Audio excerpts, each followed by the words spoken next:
My father demanded I attend my golden brother's wedding, threatening to evict me from my dorm. They were shocked when I revealed I now earned triple his salary. I was standing in the middle of my kitchen, staring out at the Manhattan skyline, when my phone buzzed against the marble countertop. The sun was just starting to set, casting this incredible golden light over the city, reflecting off the glass of the high-rise buildings all around me. It was a Tuesday evening, a quiet moment after a brutally long day at the firm. I had just poured myself a glass of red wine, ready to finally decompress. The last thing I expected was to see a Texas area code flashing on my screen. More specifically, I did not expect to see the name Victor glaring up at me. Victor is my father. And by father, I mean the man who contributed exactly half of my genetics and absolutely nothing to my peace of mind. I hadn't spoken to him in nearly 4 months, and even that last conversation had been a forced, 3-minute exchange about the weather. I stared at the screen until it stopped ringing, watching the missed call notification pop up, followed almost immediately by a voicemail alert. I took a deep breath, took a sip of my wine, and hit play on the speakerphone. The sound of his voice instantly transported me back to the suffocating heat of our old house in Texas. He did not say hello. He did not ask how I was doing. He just launched straight into a barrage of demands, his voice thick with that familiar, arrogant authority that he always used when addressing me. He told me that my younger brother, Gavin, was getting married. That part one vaguely knew from my Aunt Martha. But then came the ultimatum.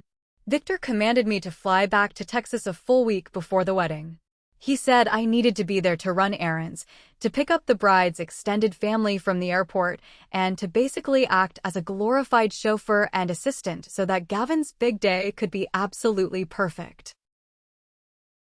Then, his voice dropped an octave, taking on that menacing tone he used when he wanted to ensure total compliance. He said, and I quote, "If you even think about making an excuse, Nolan, I will call the administration office at your community college tomorrow morning. I will personally cancel your dorm fees, and I will have the management throw all your belongings out onto the street. You will not have a roof over your head by tomorrow night unless you book that flight right now." I stood there in my sprawling, 3-bedroom New York apartment, an apartment I owned outright, and I actually laughed out loud. The sheer, unadulterated absurdity of the threat was almost too much to process. I am 25 years old. I work as a senior financial analyst for a major hedge fund. I manage portfolios worth tens of millions of dollars. But to Victor, I was still just the pathetic, broke 21-year-old kid he thought he had trapped in a local community college in Texas. He had absolutely no idea that I had been living a completely double life for the past 7 years. He had no idea that I lived over 1,500 miles away. And most importantly, he had no idea that I earned more in a single month than he made in an entire year. Listening to that voicemail, I did not feel fear. I did not feel the old childhood panic tightening in my chest. I just felt a profound sense of pity, mixed with a very dark, very satisfying amusement. This was the man who had spent my entire life trying to keep me small, trying to ensure I never outshone his precious golden boy. And now he was trying to use a completely fabricated financial leash to drag me back into a circus. I let the voicemail play out to the end, listening to the aggressive click as he hung up. I did not call him back. I did not text him. I just stood there, looking at the city lights coming on, and realized that the time for hiding was finally coming to an end. The collision course was set, and Victor had just eagerly stomped on the gas pedal. To truly understand how ridiculous Victor's threat was, you have to understand the deeply messed up psychological ecosystem I grew up in. My family was not physically abusive, which makes it incredibly hard to explain the damage to people who grew up in normal homes. It was a psychological warfare of absolute favoritism. There was me, the scapegoat, and then there was Gavin, the golden child. My mother, Brenda, was the architect of this dynamic. Brenda is the kind of woman whose entire self-worth is dictated by how other people perceive her on social media. Everything in our house was about maintaining an image of upper-middle-class perfection, even if it was built on a foundation of maxed-out credit cards and mounting anxiety. Victor, on the other hand, was a middle management corporate drone who craved absolute control at home to compensate for the lack of respect he got at the office. Together, they formed a united front of toxic parenting. From the moment Gavin was born, 2 years after me, the roles were permanently assigned. Gavin was a colicky, demanding baby who turned into a loud, needy toddler and eventually, a completely dependent teenager. Because he required so much attention, Brenda and Victor convinced themselves that he was fragile and special. I, conversely, was the quiet kid. I figured out how to tie my own shoes, how to make my own breakfast, and how to get my homework done without anyone asking. But instead of being praised for my independence, I was practically penalized for it. Because I did not need them to survive, I became invisible. I was just the background character in the grand production of Gavin's life. It was 1,000 little cuts every single day. If I brought home a report card with straight A grades, Brenda would give it a cursory glance, mutter a quick, "That is nice, Nolan," and then spend 45 minutes on the phone with her sister bragging about how Gavin had managed to score a C- on a history quiz that he had studied for over 10 minutes. But the memory that really cemented my understanding of my place in the family happened when I was 16. I had been working a part-time job at a hardware store, walking 3 miles each way in the blistering Texas heat, trying to save up enough money to buy a beat-up used car so I could have some freedom. I had saved about $2,000, literal blood and sweat money. That same summer, Gavin turned 16. He had never worked a day in his life. He spent his afternoons playing video games and complaining about the Wi-Fi speed. On the morning of his birthday, Victor and Brenda surprised him with a brand new, dealership fresh sports sedan. It was shiny, black, and completely unearned. I watched from the porch as Gavin jumped up and down, hugging them. I felt sick to my stomach, but I kept my mouth shut. Exactly 3 weeks later, Gavin decided to show off to his friends. He took a corner too fast in a residential neighborhood and completely totaled the car by wrapping it around a brick mailbox. I remember waiting for the explosion. I remember waiting for Victor to scream at him, to ground him, to make him get a job to pay for the damages. Instead, Victor just hugged him and asked if he was okay. Brenda cried and thanked God her baby was safe. There were 0 consequences. No grounding. No job. A month later, Victor bought him another car, slightly used this time, but still fully paid for. Meanwhile, I was still walking 3 miles in the heat, clutching my hard-earned savings, realizing with absolute clarity that the rules did not apply equally. Gavin was allowed to fail, to destroy, to consume resources without end. I was only expected to stay out of the way and require nothing. That was the moment my heart completely hardened against them. That was the moment I started building my escape hatch, brick by silent brick. The ultimate betrayal, the one that forced me to completely sever my emotional ties to them, happened during my senior year of high school. Despite the chaotic environment at home, I had thrown myself entirely into my academics. It was my only ticket out. I applied to several top-tier universities across the country, aiming as far away from Texas as geographically possible. When the acceptance letters started rolling in, I kept them hidden. Finally, I received the one I wanted most, a full-ride academic scholarship to a highly prestigious university in New York. It covered tuition, books, and a significant portion of housing. It was my golden ticket. I made the mistake of thinking my parents might actually be proud of me for once. I waited until we were all sitting at the dinner table. I placed the acceptance letter and the scholarship offer right in the center of the table. Victor put down his fork and picked it up. He read it in silence. Brenda leaned over his shoulder, her eyes scanning the prominent university letterhead and the massive dollar amount of the scholarship. I waited for the smile, for the congratulations. Instead, Victor dropped the paper back onto the table like it was toxic waste. He looked at Brenda, then looked at me, his face completely flat. He said, "You cannot go to New York, Nolan." I was stunned. I asked him why. It was a full ride. It would cost them almost nothing. Brenda chimed in, her voice dripping with that fake, concerned tone she used when she was about to say something incredibly manipulative. "Nolan, honey," she said, reaching for my hand, which I quickly pulled away. You have to think about Gavin. You know he is struggling with his college applications. He is only getting into the local community college.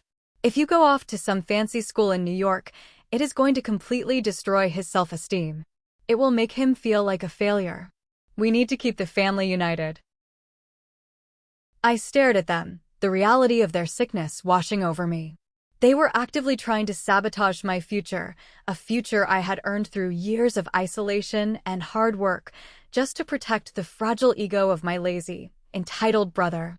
Victor slammed his fist on the table to end the discussion. He declared that I would attend the exact same local community college as Gavin. That way, we could be on equal footing, and there would be no jealousy. In that moment, a switch flipped in my brain. The hurt evaporated, replaced by a cold, calculating survival instinct. I realized that arguing with them was pointless. They did not operate on logic, they operated on the Gavin preservation protocol. If I fought them, they would find a way to ruin it. So I lied. I let my shoulders slump. I looked down at my plate and said, okay, fine. I will go to the local college. Brenda beamed, looking incredibly relieved that the crisis was averted. Victor nodded approvingly, praising me for finally being a team player. But then I set my trap. I looked up at Victor and said, I will stay local, but I cannot live in this house anymore. If I am staying in Texas, I want to live in the dorms on the local campus. I need to learn how to be independent. You want me to stay for Gavin? The least you can do is pay the monthly dorm fee so I have my own space. The dorms at the local college were incredibly cheap, maybe $600 a month. Victor, thrilled that he had successfully crushed my New York dreams and kept his golden boy's ego intact, agreed immediately. He promised to transfer the $600 directly into my bank account on the 1st of every month. They thought they had won. They thought they had successfully trapped me in their miserable little orbit.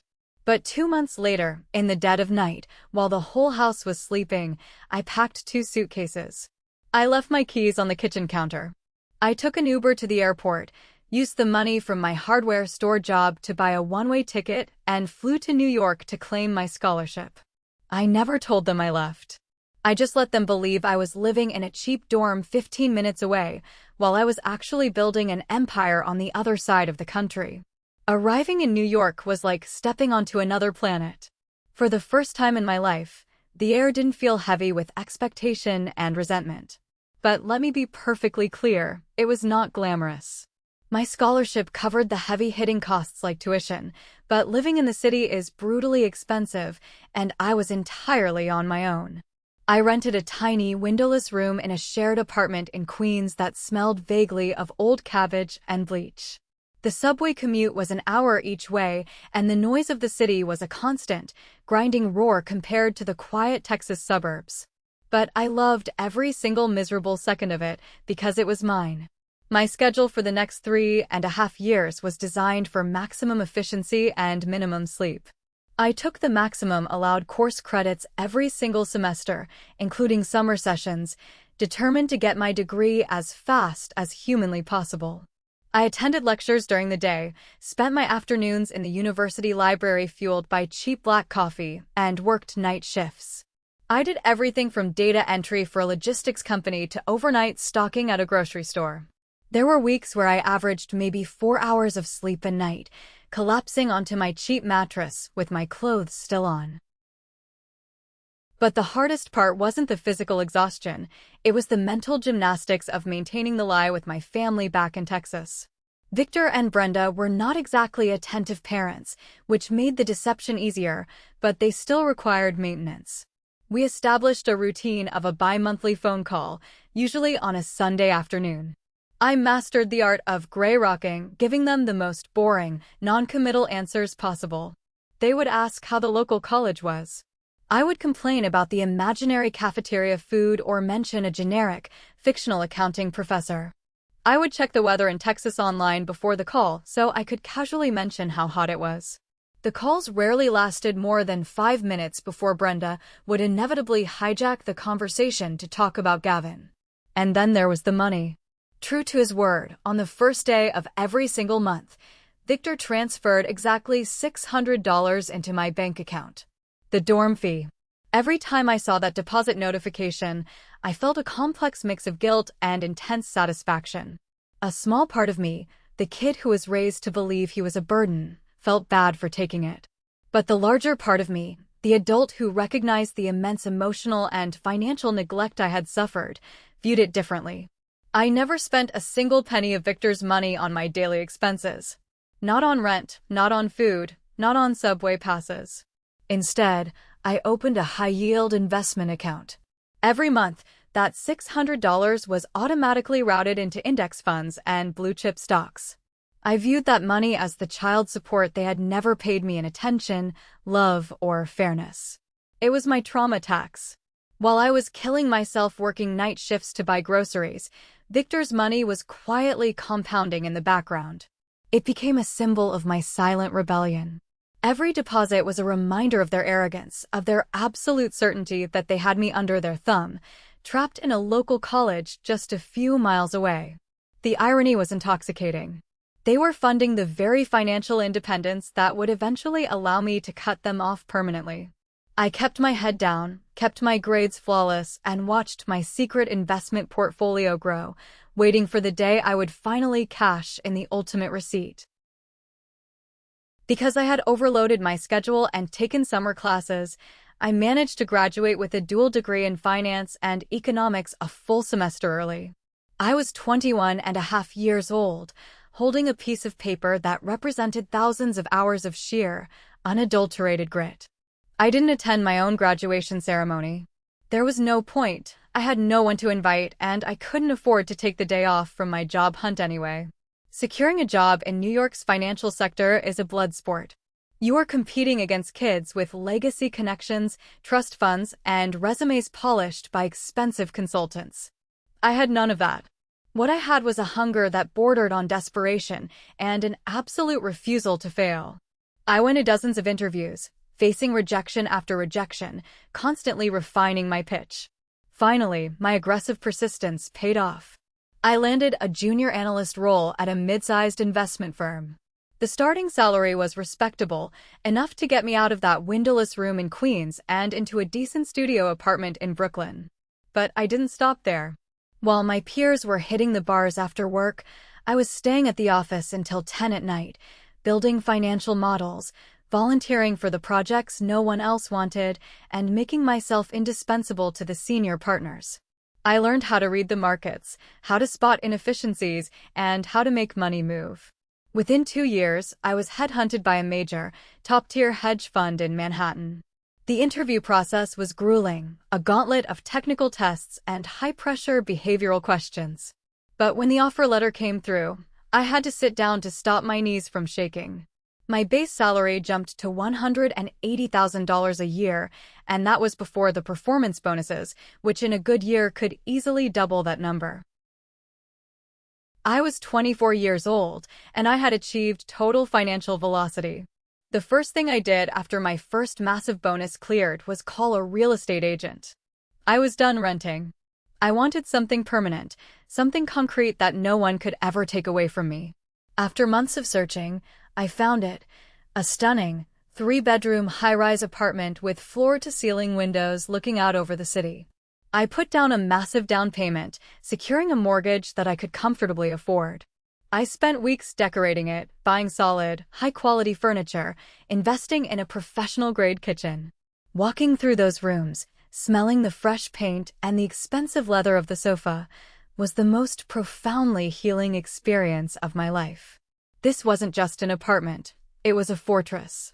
Every square foot of it was proof that I was not the useless, invisible background character my parents had tried to convince me I was. I had built an empire with my bare hands, entirely in the shadows. I had created a life of absolute safety, a life where I was the main character, the author, and the sole beneficiary. I had won the game they didn't even know we were playing. While my life in New York was on a steep, upward trajectory, the situation back in Texas was rapidly deteriorating. I didn't get this information from Victor or Brenda, of course. To hear them tell it during our brief, obligatory phone calls, Gavin was a thriving genius on the verge of massive success. No, the real intelligence came from my Aunt Martha, Brenda's older sister. Martha was the only person in the extended family who saw through my parents' delusions, and she became my secret informant, calling me every few months to spill the reality of what was happening. According to Martha, Gavin's transition into adulthood was an unmitigated disaster. The local community college, the one they had supposedly forced me to attend to protect his feelings, proved to be too difficult for him.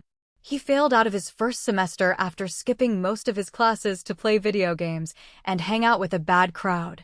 Victor, refusing to believe his golden boy was at fault, blamed the professors. He pulled strings and paid extra fees to get Gavin enrolled in a different, private online college. Gavin failed out of that one too within 6 months. Instead of forcing him to get a job, Brenda decided that Gavin was just not built for the traditional education system. She declared him an entrepreneur. This was the era of Gavin's terrible business ideas. There was the custom sneaker reselling business that ended with a garage full of unsellable shoes. There was the app development phase that required Victor to buy him $10,000 worth of top-of-the-line computer equipment, which Gavin eventually pawned. The financial drain on my parents was catastrophic. Gavin racked up massive credit card debt, taking out cards in his name and maxing them out on expensive clothes, VIP tables at local clubs, and foolish investments. Every single time the collection agencies started calling, Victor would swoop in to save the day. Martha told me that Victor had drained his retirement accounts and even taken out a second mortgage on their house just to clear Gavin's debts and keep up the appearance of a wealthy, successful family. It was a classic, tragic case of enabling. By shielding Gavin from every single consequence of his actions, they had completely destroyed his ability to function as a capable adult. He was in his early 20s, living at home, contributing absolutely nothing, and actively sinking the family's financial ship. Yet, if you looked at Brenda's Facebook page, you would think they were living the American dream. I used an anonymous account to check her profile occasionally. It was a masterclass in mass delusion. She posted heavily filtered photos of Gavin leaning against Victor's car, captioning them with hashtags like future CEO and proud mom of an innovator. She posted about his investments and his hustle, completely ignoring the reality that they were drowning in debt to fund his lifestyle. I watched this train wreck unfold from 1,000 miles away with a sense of clinical detachment. I didn't feel angry anymore. I didn't even feel sad for them. I just felt a cold validation. They had made their choice. They had placed all their bets on Gavin, sacrificing my future to ensure his comfort. And now they were reaping exactly what they had sowed. The house of cards they had built was swaying dangerously in the wind, and I knew it was only a matter of time before the whole thing came crashing down. Before we continue with the story, please take a second to hit the like button, subscribe to the channel, and leave a comment below telling me the name of the city you are living in right now. Every single comment helps push this video to a wider audience, and I truly appreciate your support. Now, let's get back to the chaos. The calm of my New York life was abruptly shattered when Brenda began calling me incessantly. For years, our communication had been limited to brief, superficial updates. Suddenly, my phone was ringing 3 times a week. The reason for this sudden burst of maternal attention was Gavin's new fiancée, Valerie. According to Brenda, Valerie was not just a future daughter-in-law, she was a financial messiah sent from the heavens to elevate our family to the upper echelons of society. During one particularly exhausting 45-minute phone call, Brenda spent the entire time bragging about Valerie's incredible business acumen. She described Valerie as a high-level investment genius with exclusive, insider access to a highly lucrative private equity and real estate fund. Apparently, Valerie had taken a liking to Gavin and, out of the goodness of her heart, had decided to let our family in on this once-in-a-lifetime wealth-building opportunity. Brenda's voice was practically vibrating with smugness as she explained the details. She told me that the returns on Valerie's fund were guaranteed to be upwards of 30% within 6 months. I work at a major hedge fund. The moment I heard the phrase, guaranteed 30% returns, every single alarm bell in my professional brain started ringing simultaneously. That is not how legitimate investing works. That is the exact language used in a classic Ponzi scheme. But it got worse. Brenda proudly revealed that she and Victor had liquidated their entire retirement portfolio to invest in Valerie's fund. Not only that, but Victor had actually convinced several of my aunts and uncles to do the same. They were completely blinded by greed and the promise of effortless wealth. Brenda told me that they were planning to use the massive payouts from this investment to fund Gavin's extravagant wedding and to finally pay off the second mortgage they had taken out to cover Gavin's past debts. Sitting in my apartment, analyzing the situation, the red flags were so massive they were practically blocking out the sun. Valerie was a classic scammer, isolating a financially desperate and highly gullible family, using the promise of a wedding to build absolute trust. She was draining them dry. A part of me, the part that was a certified financial professional, knew I should intervene. I knew I should ask for the prospectus, demand to see the fund's regulatory filings, and expose the fraud before they lost everything. But then I remembered who I was dealing with. If I, the scapegoat, the kid they still believed was struggling through a local community college, dared to question the brilliant Valerie, they would completely lose their minds. Victor would accuse me of being jealous of Gavin's success. Brenda would call me a hateful, unsupportive brother. They would never, ever listen to me. They had chosen their golden boy, and by extension, they had chosen his golden fiancé. I decided right then and there to keep my mouth shut. I was not going to throw myself in front of a train to save people who had spent my entire life trying to tie me to the tracks. I let Brenda finish her bragging, offered a generic congratulations, and hung up the phone, waiting for the inevitable explosion. The explosion began with Victor. A few weeks after Brenda's bragging sessions, the demands started rolling in. Victor did not call to politely invite me to the wedding. He did not ask if I could get time off work, mostly because he still thought my only job was flipping burgers or stocking shelves between community college classes. Instead, he sent a long, commanding text message outlining my required itinerary for the week of the wedding. He informed me that I was expected to arrive in Texas a full 7 days before the ceremony. The list of tasks he had assigned to me was completely humiliating. I was supposed to rent a large van, at my own expense, and act as an unpaid airport shuttle service for Valerie's extended family, who were flying in from out of state. I was tasked with picking up the floral arrangements, organizing the seating charts, and managing the parking situation at the venue. In short, I was expected to be the invisible, unpaid labor force that would allow Gavin to glide through his wedding week looking like absolute royalty. But the most insulting part of the message was Victor's underlying motivation. He explicitly stated that Valerie's family was extremely wealthy and highly critical. He wrote that he needed our family to look large, united, and completely supportive. He needed me there, standing in the background in a cheap suit, to pad the numbers on the groom's side of the aisle. I was not wanted as a brother or a son. I was wanted as a prop. I was a necessary visual element in their desperate attempt to prove to Valerie's family that Gavin came from a respectable, thriving household. Reading that message, I felt a deep, profound sense of closure. If there had been even a microscopic fraction of a % of hope left in my heart that we could ever have a normal relationship, that text completely eradicated it. They viewed me as entirely subhuman, a tool to be used and discarded whenever it benefited Gavin. They were willing to disrupt my life, demand my labor, and order me around like a servant, all to maintain an illusion that was currently being financed by a scam artist. I didn't reply right away.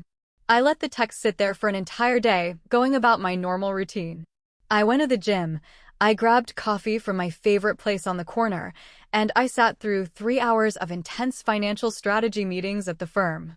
I looked around the boardroom at my colleagues, people who respected my intellect and valued my contributions, and the contrast between my real life and the life Victor was trying to force me back into was staggering. I realized that responding with anger would only give him power. I needed to respond with absolute, cold finality.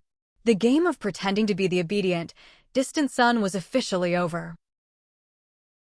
That evening, I finally picked up my phone to reply to Victor's commanding text message. I did not offer any excuses about exams or work schedules. I did not try to negotiate or explain my feelings. I typed a simple sentence: I will not be attending the wedding, and I am not coming back to Texas. I hit send, placed my phone on the kitchen counter, and poured myself a glass of water, waiting for the shockwave. It took exactly 45 seconds for my phone to start ringing. It was Victor, of course. I let it ring. He called back immediately. I let it ring again. I knew exactly what he was doing. He was pacing around his living room in Texas, his face turning a dangerous shade of red, completely unable to process the fact that the invisible background character was suddenly refusing to read the script. After the fourth missed call, the voicemail notification popped up. I hit play. The audio quality was slightly distorted because he was screaming so loudly into the receiver. He called me ungrateful, selfish, and a complete embarrassment to the family name. He demanded to know who I thought I was to ruin his carefully planned wedding logistics. And then, he played his trump card. He brought out the threat that he believed gave him absolute power over my existence. Listen to me very carefully, Nolan, he spat through the phone, his voice dripping with venom. You are living on my dime. I am the one paying for your miserable little dorm room at that community college. If you do not book a flight right now, I will drive down to the administration office tomorrow morning. I will personally cancel your enrollment, I will pull your dorm funding, and I will have campus security throw your belongings onto the pavement. You will be homeless by tomorrow night. Do not test me. It was the ultimate trigger. He was trying to use the threat of homelessness and the destruction of my education to force me into submission. It was an incredibly cruel tactic, one that would completely terrify a struggling 21-year-old student. But for a 25-year-old hedge fund analyst standing in a luxury New York apartment, it was the funniest thing I had ever heard. I didn't feel intimidated. I felt excited. For 7 years, I had been building my empire in complete silence. For 7 years, I had taken his insulting $600 monthly deposits and turned them into a massive investment portfolio. Now, he was practically begging me to drop the curtain. I made a conscious decision right then. I was not going to call him back and explain anything. I was going to let him execute his master plan. I was going to let him walk right into the trap he had built for himself. I muted his notifications, put my phone on the charger, and went to sleep, feeling more peaceful than I had in my entire life. The details of what happened the next morning were later relayed to me by my Aunt Martha, who heard the entire humiliating saga from Brenda. True to his word, Victor woke up early, fueled by a righteous, paternal rage. He put on his best corporate suit, got into his car, and drove the 20 minutes to the local community college campus in Texas. He was a man on a mission, absolutely determined to teach his disobedient, ungrateful son a lesson in power and consequence. According to Martha, Victor marched into the main administration building like he owned the place. The registrar's office was crowded with students trying to sort out their schedules and financial aid for the upcoming semester. Victor bypassed the waiting area and marched right up to the front desk, loudly demanding to speak to the director of housing and the dean of admissions. He wanted an audience for his display of authority. When a confused clerk asked how she could help him, Victor slammed his hand on the counter. In a voice loud enough for the entire lobby to hear, he declared, "I am here to immediately cancel the enrollment and revoke the housing privileges of my son, Nolan. I am the one paying the bills, and I want him evicted from the dorms by noon today." The clerk, likely terrified by this aggressive middle-aged man, quickly pulled up her computer terminal and asked for my full name and date of birth. Victor provided the information with a smug look on his face, crossing his arms and waiting for the gears of bureaucracy to crush my imaginary life. The clerk typed the information into the database. She frowned. She retyped the name. Then, she looked up at Victor with a completely baffled expression. "Sir," she said nervously, her voice carrying through the quiet lobby. "Are you sure you have the right college? I am looking at our entire historical database, and we do not have a single record of anyone named Nolan with that date of birth ever being enrolled here. He certainly does not live in our dorms.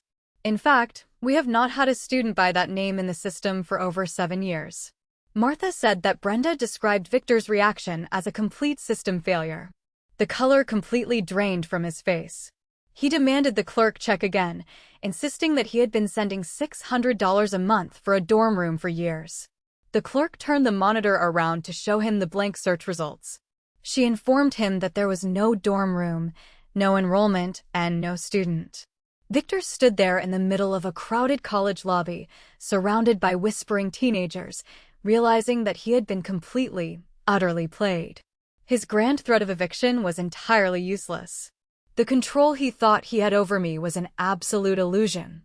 The embarrassment of realizing he had been sending money into a black hole for 7 years, and the public humiliation of throwing a tantrum over a phantom student, finally broke his ego. He turned around and practically ran out of the building. The trap had been sprung, and it worked flawlessly. My phone exploded around 11 in the morning, New York time. I was sitting at my desk, reviewing a quarterly earnings report, when the screen lit up with a barrage of calls and texts. It was Victor. The texts were a frantic, unhinged stream of consciousness. Where are you? What have you done with my money? Call me right now or I am calling the police. I let him sweat for about 20 minutes, finished my financial review, and then stood up, walked into an empty glass conference room, and finally answered his call. I didn't even get a chance to say hello. The moment the line connected, Victor's voice came screaming through the speaker. He sounded completely unhinged, breathing heavily, screaming obscenities, demanding to know where I was hiding and what kind of sick game I was playing. I waited for him to run out of breath. When he finally paused, panting into the receiver, I spoke. My voice was incredibly calm, flat, and completely devoid of emotion. "Hello, Victor," I said. "Do not use that tone with me," he shrieked. "I went to the college. They have no record of you. Where the hell are you, Nolan? Are you on drugs? Are you living on the streets?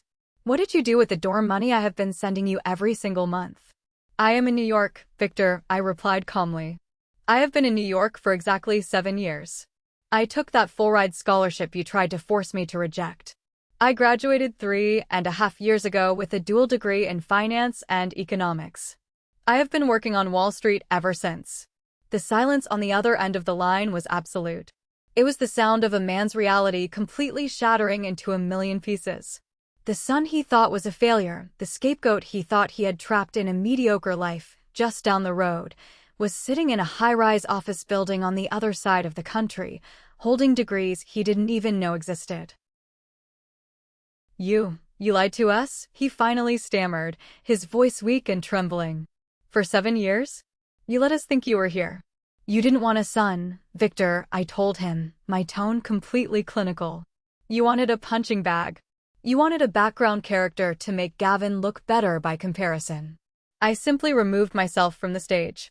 "You were so completely obsessed with your golden boy that you never even bothered to check if I was actually living where I said I was. All it took to fool you was a 5-minute phone call every other week." The shock quickly morphed back into rage. Victor could not handle the realization that he had been outsmarted. His bruised ego immediately looked for a way to regain control, a way to punish me for daring to succeed without his permission. "The money," he snarled, his voice trembling with fury. "You stole from me. You committed fraud. I sent you $600 a month for over 7 years for a dorm room that did not exist. That is over $50,000. I will see you, Nolan. I will hire a lawyer, I will drag you back to Texas, and I will sue you for every single penny you took from me. You are a criminal." I leaned back in the ergonomic leather chair in the conference room and let out a genuine, relaxed laugh. "Oh, Victor, please do," I said. "Please hire a lawyer. In fact, let me save you some time during the discovery phase." I pulled up my personal investment portfolio on my phone. "I never spent a single dime of your money on my living expenses. Every single deposit you made was automatically routed into a high-yield index fund. It has been compounding for 7 years. I view it as the child support you owed me for emotional neglect. It is currently sitting at just over $80,000, thanks to some very aggressive market returns. And legally, since you voluntarily wired it into my account as a gift with no signed contract, you cannot touch it." He started screaming again, threatening to destroy my life, threatening to call my employer. I cut him off, my voice turning icy. Let's talk about employers, Victor. You are a middle manager at a regional logistics company. What is your base salary? $60,000 a year? Maybe 65 on a good year. I paused, letting the numbers hang in the air. My current base salary as a senior financial analyst is $180,000 a year. That does not include my performance bonuses, which last year were over $100,000. I make triple your salary. I own a luxury apartment in Manhattan that is worth more than you will earn in your entire lifetime. I have corporate lawyers on retainer who would crush any pathetic lawsuit you try to file before it even reaches a judge. I could hear him gasping for air on the other end. The financial gap between us was a chasm he could never cross. He worshipped money and status, and I had just proven that I possessed far more of both than he could ever dream of. I had completely stripped him of his power. You have nothing I want, I told him softly. You have no power over me. Do not ever contact me again. Enjoy Gavin's wedding. I am sure it will be a spectacular investment. Before he could form another word, I ended the call. I went into my phone settings and blocked his number. I blocked Brenda's number. I blocked Gavin's number. I stood up, walked out of the conference room, and went back to my desk to finish my workday, feeling lighter than air. For 6 beautiful, completely silent weeks, my life was perfect. There were no manipulative phone calls, no passive-aggressive text messages, no chaotic drama. I worked, I traveled, I enjoyed the city, completely detached from the toxic ecosystem I had finally severed ties with. But the universe has a very precise sense of timing, and karma rarely misses an appointment. The silence was broken by an email from Aunt Martha, bearing the subject line, "Emergency. Please read." I opened it while making my morning coffee, fully expecting another attempt by my parents to force contact through a proxy. But what I read was far more catastrophic than anything I could have imagined. The extravagant wedding of the century had been permanently canceled. Exactly 3 days before the ceremony, Valerie, the financial genius, the savior fiancé, had completely vanished. She stopped answering her phone, she deleted all her social media profiles, and she cleared out the luxury apartment she had been renting in downtown Dallas. But she did not just take herself, she took everything. Martha detailed the absolute financial carnage Valerie left in her wake. The exclusive private equity fund that Brenda had bragged about was, exactly as I had suspected, a massive, elaborate Ponzi scheme. Valerie had targeted Gavin specifically because she recognized a desperate, enabling family that wanted to buy status. Once she had gained their trust, she drained them dry. Victor and Brenda had transferred their entire retirement accounts, hundreds of thousands of dollars, into offshore accounts controlled by Valerie. The second mortgage they had taken out on their home to gather more investment capital was now due, and they had absolutely no way to pay it. Several of my aunts and uncles, who had been convinced by Victor's arrogance to invest their life savings, were now filing police reports. The family was in absolute financial ruin. But the nightmare didn't stop there. According to Martha, Victor's desperation to cover Gavin's debts and fund Valerie's scheme had led him to make a fatal professional error. He had been caught embezzling funds from his logistics company to try and cover the mortgage payments. He was immediately fired in disgrace and was currently facing potential criminal charges. Because of the massive debt and the lack of income, the bank was foreclosing on their house. They had 30 days to vacate the property. Gavin, the golden boy, was left completely devastated, deeply in debt, and entirely incapable of dealing with reality. The perfect family image Brenda had cultivated so carefully on social media had exploded in the most public, humiliating way possible. They were bankrupt, disgraced, and completely out of options. Reading Martha's email, I felt a chilling sense of validation. They had sacrificed me to build a pedestal for Gavin, and the person they placed on top of it had burned their entire world to the ground. A month after the scandal broke, the reality of their situation fully set in. Martha informed me that they had officially lost the house and had been forced to move into a cramped, dilapidated trailer park on the outskirts of town. They were living in absolute poverty, the very thing they had always judged others for. I assumed that was the end of the story. I assumed their shame would keep them far away from me. I underestimated their sheer, unadulterated entitlement. It was a freezing Tuesday evening in late November. I was sitting in my living room, watching the snow fall over the city, when the intercom system in my apartment buzzed. The concierge downstairs rarely buzzed up unless it was an expected guest or a scheduled delivery. I walked over to the panel and activated the video feed. What I saw on the small screen made my blood run cold. Standing in the immaculate, marble-floored lobby of my luxury New York building were three figures looking completely out of place. It was Victor, Brenda, and Gavin. They looked exhausted, disheveled, and incredibly desperate. They were wearing thin jackets that were completely inappropriate for the New York winter. I later learned they had scraped together the absolute last of their cash, likely borrowing from the few people who still spoke to them, to buy budget airline tickets to track me down. They had bullied an old high school friend of mine into giving up my address.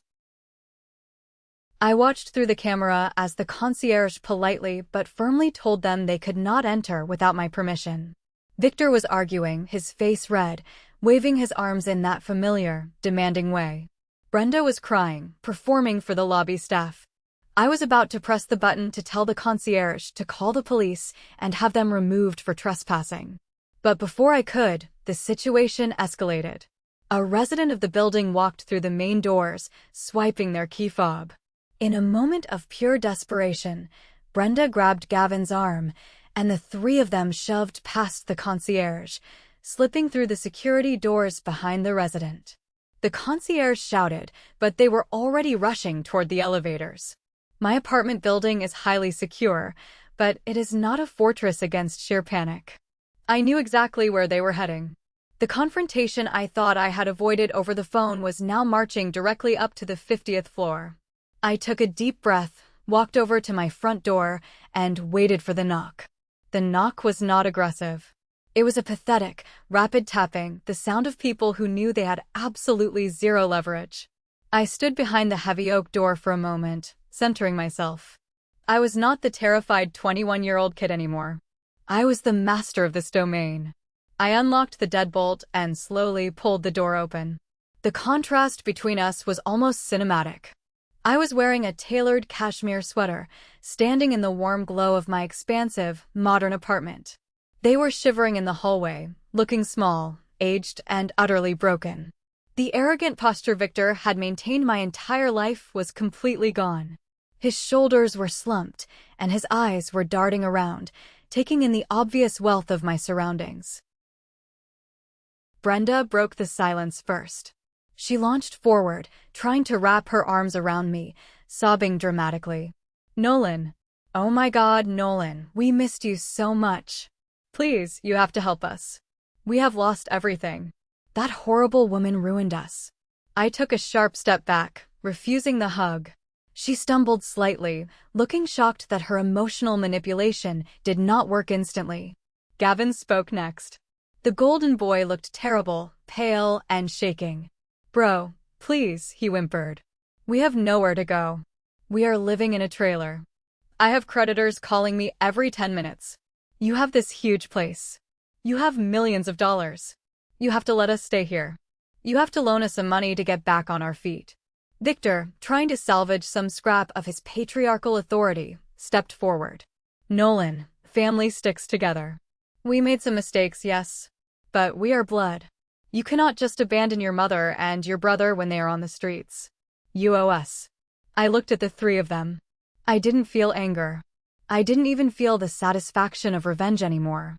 I just felt an overwhelming, profound emptiness towards them. They had not learned a single thing. Even in their absolute destruction, they were still trying to manipulate me, still demanding my resources, still expecting me to fix the messes they had created for the golden child. "You didn't come here to find a son, Victor," I said, my voice barely above a whisper, echoing coldly in the hallway. "You didn't fly halfway across the country because you missed your brother, Gavin. You came here to find a wallet. You came here to find a safety net to catch you after you jumped off a cliff of your own arrogance." Brenda started wailing loudly, dropping to her knees on the hallway carpet, begging me to remember that she gave birth to me. I remember exactly who you people are, I continued, staring dead into Victor's eyes. I remember the straight A report cards thrown on the floor. I remember the totaled cars with no consequences. I remember you trying to sabotage my college education to protect his ego. I remember you threatening to throw me on the streets just a few months ago. I placed my hand firmly on the edge of the heavy door. I am not your bank. I am not your savior. And as of this moment, I am no longer your family. The only family I have is myself. Do not ever come near my home again. I didn't wait for them to respond. I looked at their stunned, horrified faces one last time, and I closed the door. I pushed the heavy metal deadbolt into place with a loud, satisfying click. I walked over to the security monitor and watched in silence. They stood in the hallway for 3 full minutes, crying and arguing with each other, before security guards finally arrived from the elevators to escort them out of the building. I watched them walk out into the cold New York night, completely alone, carrying the full weight of their own consequences. Now I am sitting in my high-rise apartment, watching the city lights, knowing they are flying back to a cramped trailer. My peace is absolute, but society always says that family is everything. So, what do you guys think? Am I the jerk for letting my parents and brother drown in the mess they created, or was closing that door the only way to save myself? Thank you for watching. If you haven't subscribed yet, please do so and hit the notification bell to stay updated with more shocking real-life stories happening around you. Leave your verdict in the comments below, and I'll see you in the next one.